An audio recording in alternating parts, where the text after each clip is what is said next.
Hey, today we're at my buddy Brian's house. He's got the nicest 67 in town, at least in the neighborhood. And we want to talk about these Trico headlight solenoids found only on the 67 T-Bird and Cougar. And these were used to route the vacuum to the headlights properly so they would open or close. 1 year only, rather touchy. We want to talk about the do's and don'ts of this. You 68 and up owners, don't even worry about this video. You have a much simpler unit. This was mechanical, a lot less to go wrong, easy to replace. This is just for the 67 guys. Before we do anything with this solenoid, let's make sure our actuators don't have leaks. We can do that with a quick test. Let's do this on the grill over here. To test these vacuum actuators, we're going to see if they hold vacuum.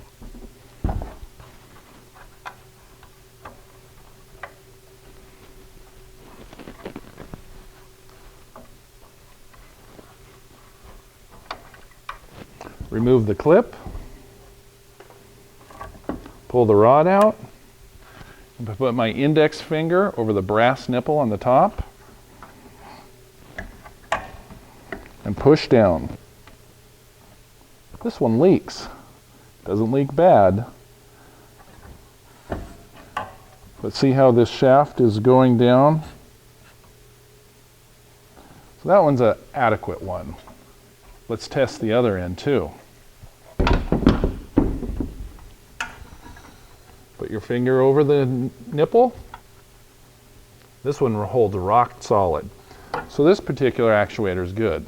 I'll test the one on this car too to make sure it's good. Let's talk about the functions of this solenoid. The first one is the one that confuses most people. This is a vent line. It does not get plugged. It does not have vacuum applied to it. This brings in fresh air out of the passenger compartment. A lot of people will get under their dash and see a vacuum hose going nowhere and think that it needs to be plugged or plugged into a vacuum source. If you don't bring fresh air out of the passenger compartment, you'll introduce contaminants into here, whether it be dust or fumes or moisture. You want to get the driest, cleanest air you can, and that's going to be found in your passenger compartment. Second thing is this override button. If anything were ever to go wrong with this system, you would want to put this in the down position, which would route the vacuum to green, what green means open. A lot of times these are broken. Our rebuilt units come with a Delrin piece here that's very flexible.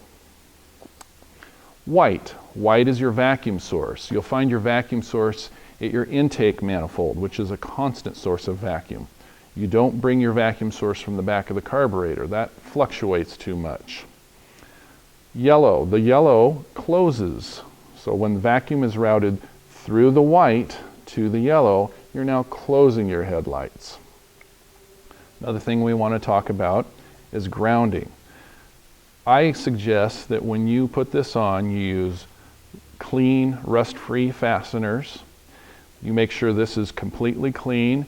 And you can even take some sandpaper and scuff up your apron a little bit to make sure this is grounded properly here. The first units that came out, the first cars produced in '67, didn't even have this ground wire. These cars inherently are prone to ground problems, so thus the extra ground wire. This is a good thing, and the rebuilt units we sell do have a ground wire. Even though the unit you turn in as a core might not, this is a good thing. You'll want to hook this up to ground. Okay, let's talk about testing these. You're going to be tempted to bench test this. You really can't bench test these properly. They need to be tested in the car. That's why we're making sure first that everything's what it should be with the vacuum, with your vacuum actuator, holding vacuum, with your lines properly routed, with 12 volts coming to this.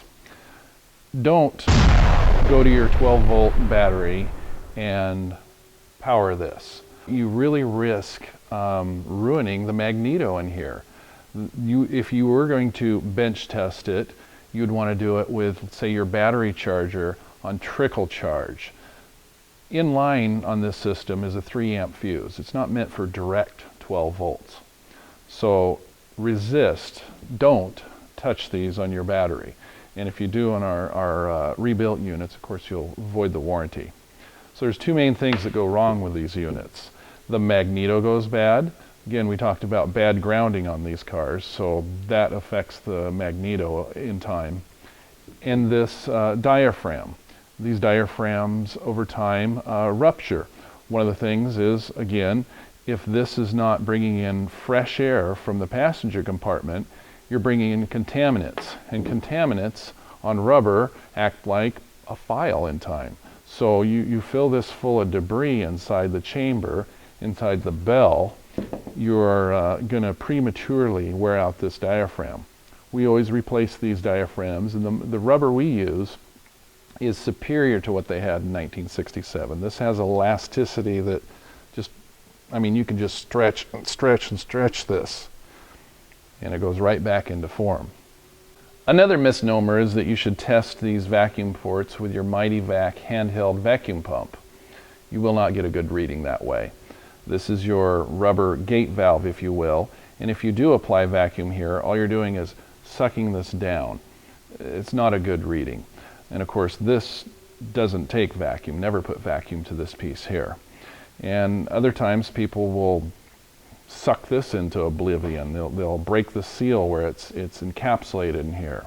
So resist taking your MightyVac handheld vacuum pump and applying a vacuum to these ports. A lot of times when we come inside these, we find that this filter has deteriorated. Remember we talked about the vent tube bringing in clean air? Well, if it doesn't bring in clean air, this gets overcome by debris, moisture, contaminants. Sometimes it just deteriorates into powder. Once this filter goes bad or is plugged, the thing is not going to work properly. We, of course, replace all the gaskets. The cover is redone in clear zinc. We, of course, do everything in white lithium grease, just as they did from the factory. The magnetos are not rewound. These either work or they don't work. So we just clean these up. We don't touch them. If you put yours to 12 volts or more, you will fry this and this will become a ruined unit. Keep in mind, we always buy cores. We'll buy units for $25 a piece, no questions asked. It doesn't matter if this little piece is broken. It doesn't matter if a wire's missing. We take 2 or 3 and make them into one. So if you have any of these dirty little worn out units lying around, we give $25 each credit for them, or cash. It doesn't matter to us. First off, we're going to remove all these hoses in sequence. Some of these are petrified, and it's going to take pliers, and you're going to actually have to cut a little bit off the petrified ends. Keep in mind, we have brand new Concours hose kits made by the original manufacturer, Dayco, in the correct diameters, correct striping. You can't get this type of vacuum hose at your local auto parts store anymore. Not in this quality, not in these diameters.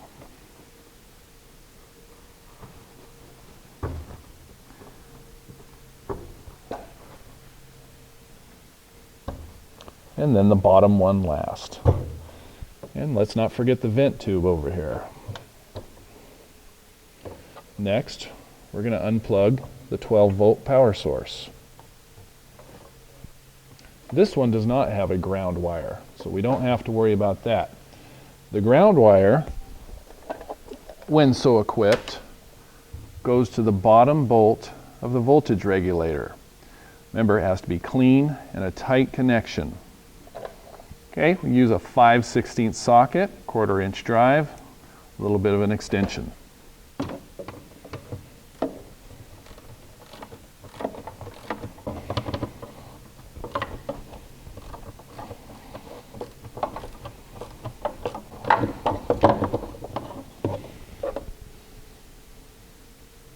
Common sense would tell you that this was right side up, when in fact it's mounted like this.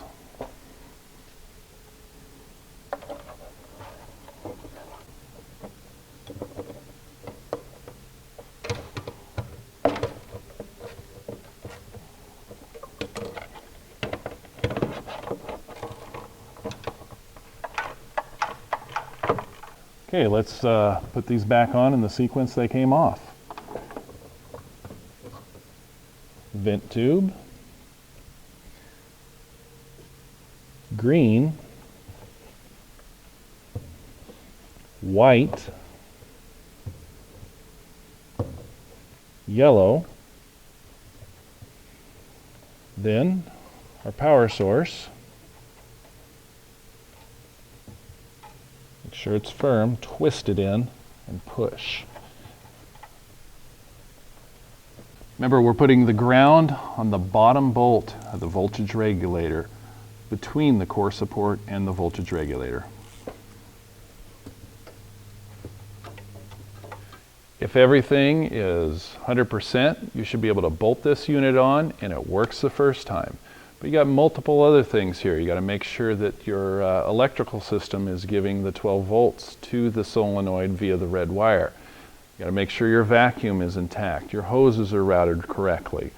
So if you bolt this all together and it's not working, don't start testing on the solenoid. Don't assume it's bad. Look at everything peripherally first.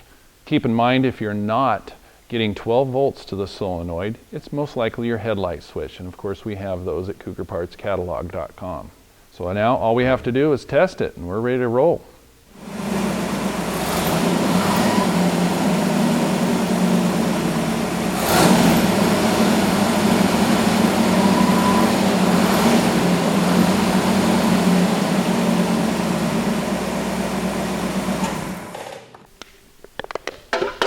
Hey Brian, thanks for letting us use your shop, man.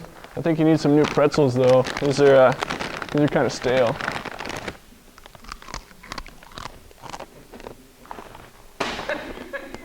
Okay, to test, which one am I looking at? The one I'm not at. That's it.